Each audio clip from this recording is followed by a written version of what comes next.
Hi welcome to my mini vlog. ಇವತ್ತೊಂದು ತಲೆಕಾಲು ಸಾಂಬಾರು ರೆಸಿಪಿನ ಶೇರ್ ಮಾಡ್ಕೊತಾ ಇದ್ದೀನಿ. ಅದರಲ್ಲೂ ಒಳ್ಕಲಲ್ಲಿ ಹೇಗೆ ಮಾಡೋದು ಅಂತ. ಫಸ್ಟು ಈರುಳ್ಳಿ, ಬೆಳ್ಳುಳ್ಳಿ, ಶುಂಠಿ, ಕೊತ್ತಂಬರಿ ಸೊಪ್ಪು, ಚಕ್ಕೆ ಲವಂಗನ ಹಾಕ್ಕೊಂಡು ಚೆನ್ನಾಗಿ ಆಡಿಸ್ಕೊಳ್ಳೋದು.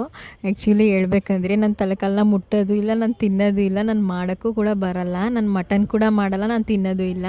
ನನಗೆ ಬರೀ ಚಿಕನ್ ಒಂದೇ ಮಾಡೋಕ್ಕೆ ಬರೋದು, ತಿನ್ನೋಕ್ಕೆ ಬರೋದು ಎರಡೂ.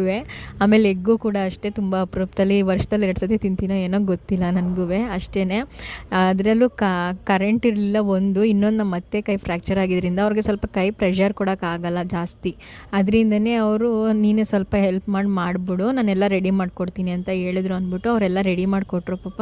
ಅದರಿಂದ ನಾನು ಬಂದು ಎಣ್ಣೆ ಹಾಕ್ಬಿಟ್ಟು ತಲೆಕಾಲು ಹಾಕಿ ಉಪ್ಪು ಹಾಕ್ಬಿಟ್ಟು ಆಡಿಸ್ಕೊಂಡ್ರೆ ಅರಿಶಿನ ಈರುಳ್ಳಿನ ಹಾಕ್ಬಿಟ್ಟು ಕೈ ಆಡಿ ಮುಚ್ಚಿಟ್ಟೆ. ಅದಾದಮೇಲಿಂದ ಖಾರ ಆಡಿಸ್ಕೋಬೇಕಿತ್ತು. ಇದನ್ನೇ ಒಂದು 10 ವಿಷಿಲ್ ಹೊಡ್ಸಿದ್ವಿ ಫಸ್ಟು. ಆವಾಗ ಸ್ವಲ್ಪ ಚೆನ್ನಾಗಿ ಬೆಂದಿರುತ್ತೆ. ಅದರದ್ದು ಸೂಪ್ ಕೂಡ ಕುಡ್ಕೊಂಡ್ರು. ಆಮೇಲೆ ಕಾಯಿ ಖಾರದ ಪುಡಿ, ಟೊಮೊಟೊನ ಕರೆಂಟ್ ಬಂದ ತಕ್ಷಣ ಆಡಿಸ್ಬಿಟ್ಟು ಹಾಕಿ ಊದ್ವಿ.